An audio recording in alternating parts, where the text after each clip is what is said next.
আর একটা বিষয় আসছে জাজমেন্ট নিয়ে। অনেক কথা উঠছে, অনেকে অনেক রকম ভাবে বলছে, সেটা আমরাও শুনছি যে জাজমেন্টের দিন নির্ধারিত হয়ে গেছে। মূলত যেমন ভাবে কেসের ডেট, শুনানির ডেট পড়লে একটা কজ লিস্ট আসতো, সেরকম ভাবে কজ লিস্ট অনুযায়ী একটা জাজমেন্ট আসবে। অর্থাৎ যখন জাজমেন্টের সময় হবে তখন ওইভাবেই একটা কজ লিস্ট আসবে। যেহেতু কজ লিস্ট আসেনি এখনো, তাই জাজমেন্ট নিয়ে কোনো এই মুহূর্তে কোনো খবর নেই। তবে জাজমেন্টটা দ্রুত হবে, এটা খুব প্রত্যাশিত। আজকেও লয়ারের সঙ্গে কথা বলেছি, লয়ার ওই কথাও বললেন যে একদম প্রপার ইনফরমেশন কিছু নেই যে কালকে বা পরশু বা 18 বা 20 তারিখেই জাজমেন্টের আসবে, এরকম নেই। যেহেতু কজ লিস্ট আসেনি, কজ লিস্ট আসার পরেই একমাত্র এগুলো জানা যায়। এবং অনেকেই বলছে যে জাজমেন্ট এটা হতে পারে বা ওটা হতে পারে, মানে বলছেন আর কি, যেমন ভাবে জাজমেন্ট এর হয় আর কি, যেভাবে কথাগুলো উঠছে, বিভিন্ন কথা উঠছে। তো এই ধরনের কোনো খবর নেই, এগুলো মূলত হাওয়াই ভাষা কথাই আমরা ধরবো।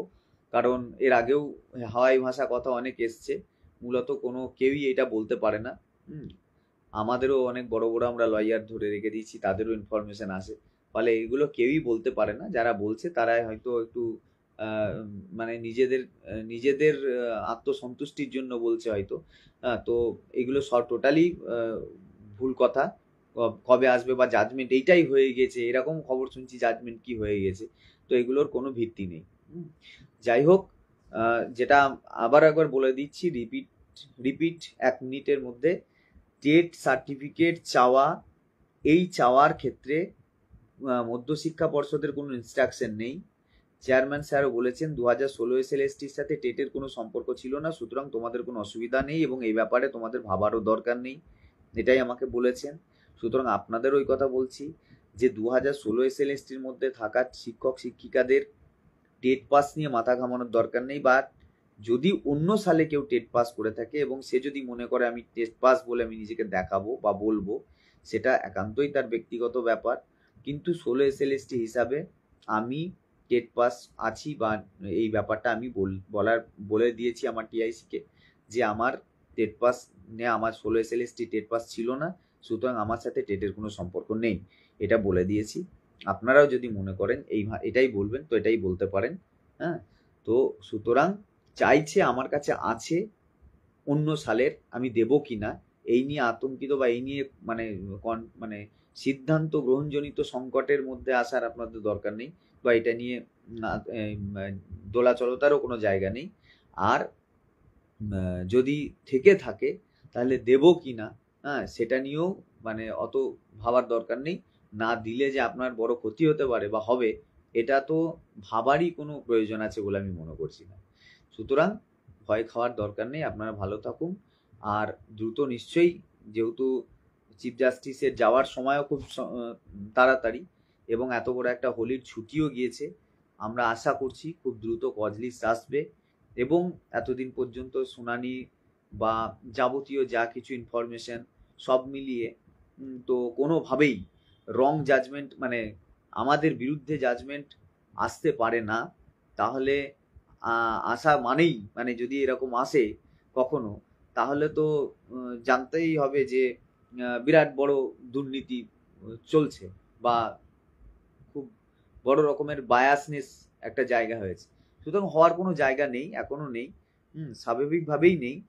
তো আমরা আশা করতে পারি জাজমেন্ট অবশ্যই আমাদের পক্ষে হবে, কারণ সমস্ত তথ্য প্রমাণ নথি আমাদের পক্ষে আছে, আর সেটা খুব দ্রুত হবে, এটাও আমরা আশা রাখতে পারি।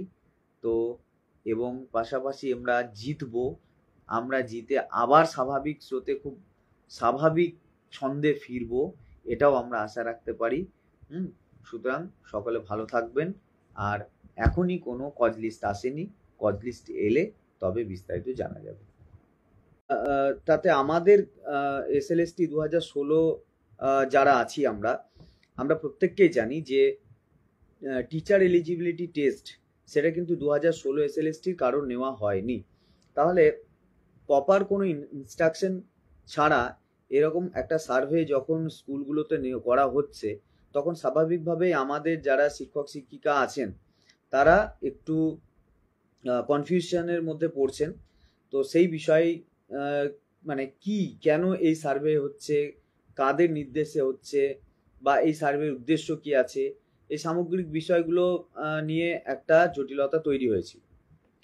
সেই জটিলতাটা নিরসন করার জন্যই মানে কি কেন হচ্ছে এগুলো বা কেন করা হচ্ছে ইত্যাদি ইত্যাদি, এবং আমাদের তো টেট নেই, তাহলে আমরা কি বলবো এই বিষয়ে। তো আমরা মূলত স্কুল সার্ভিস কমিশনের চেয়ারম্যান স্যারকেও ফোন করেছিলাম, তার সঙ্গে ব্যাপারে কথা বলেছি, এবং মধ্যশিক্ষা পর্ষদের সভাপতি মাননীয় রামানুজবাবু, ওনার সঙ্গেও আজকে ফোনে কথা বলেছি। তো মূলত যেটা হচ্ছে যে স্কুলে যে টেট কোয়ালিফাইড টিচারদের সার্ভে চলছে, মানে কাদের কাদের টেট আছে, সেই সার্ভেটা স্কুল সার্ভিস কমিশনের কোনো হস্তক্ষেপ নেই, থাকার কথাও নেই। পর্ষদে থাকলেও থাকতে পারতো, কিন্তু পর্ষদ সভাপতি বললেন যে এটা আসলে কারা করছে। আমি বললাম যে আসলে এটা তো আমাদেরকে চাকরি পেতে হয়েছে, ফলে টেটের সঙ্গে আমাদের কোনো সম্পর্ক নেই। 2016 SLST টেটের সঙ্গে কোনো সম্পর্ক নেই। এবার এমন আমাদের অনেক টিচার আমরা আছি যারা হয়তো আপার প্রাইমারি টেট কোয়ালিফাইড, যারা হয়তো অনেকেই আছে যারা 11 সালের টেট কোয়ালিফাইড, কিন্তু 2016 SLST-তে যেহেতু টেট ছিল না, তাই আমরা বিনা টেটে সরাসরি সাবজেক্ট দিয়ে চাকরি পেয়েছি। তো সেক্ষেত্রে আমাদের টেটের প্রয়োজন কিন্তু আমাদের নেই, মানে টেট নেই এবং সার্ভে আসছে, ফলে আমাদের ভয় খাওয়ার কোনো প্রয়োজন নেই যে টেট নেই তাহলে আমরা কি বলবো।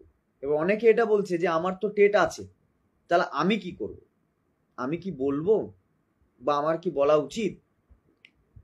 যেহেতু আমরা 2016 SLST, তাই টেট পাসের সঙ্গে আমাদের কোনো সম্পর্ক নেই, তাহলে আমি বলবো কি বলবো না, মানে আমার টেট আছে মানে অন্য কোনো ভাবে আপার প্রাইমারি বা তার আগে পাস করার সার্টিফিকেট আমার আছে, সেটা আমি বলবো কি বলবো না, সেটা তো আমাদের ব্যক্তিগত জায়গা থেকেই একটা ডিসিশন নিতে হবে, সেটা আমরা কেউ বলতে পারি না।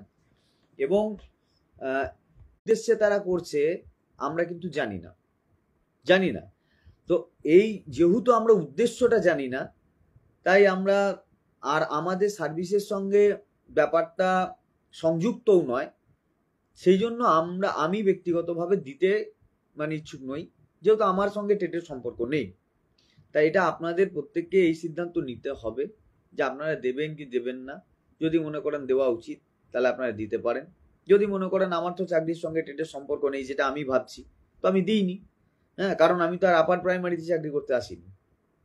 হ্যাঁ, তাহলে যারা 9 to 12 এর মধ্যে চাকরি করতে এসছে তাদের সঙ্গে টেটের যেহেতু কোনো সম্পর্ক ছিল না, তো টেট সার্টিফিকেট আছে বা আমি কোয়ালিফাইড করেছি এটা আমি বলতেও যাবো কেন, বলার প্রয়োজনও নেই। সাপোজ কেউ একজন পরীক্ষা দিয়েছে, সে জেনারেল এবং তার ক্যাটাগরি দুটো থেকেই মানে দুটো ক্যাটাগরি সার্টিফিকেটও দিয়েছিল, তারপরে সে পরীক্ষায় বসেছে কিন্তু সে চাকরি পেয়েছে জেনারেল থেকে, তাহলে তার ক্যাটাগরিটা তোর কাজেই লাগলো না। তাহলে এখন আমি জেনারেল থেকে চাকরি পেয়েছি এবং আমার যদি কোনো সার্ভিসের থাকে, আমার সার্টিফিকেট দেওয়ার কোনো প্রয়োজন নেই, কারণ আমি তো চাকরিটা তো জেনারেল থেকে পেয়ে গেছি, দিয়ে কি করব। তাহলে স্পেশালি যদি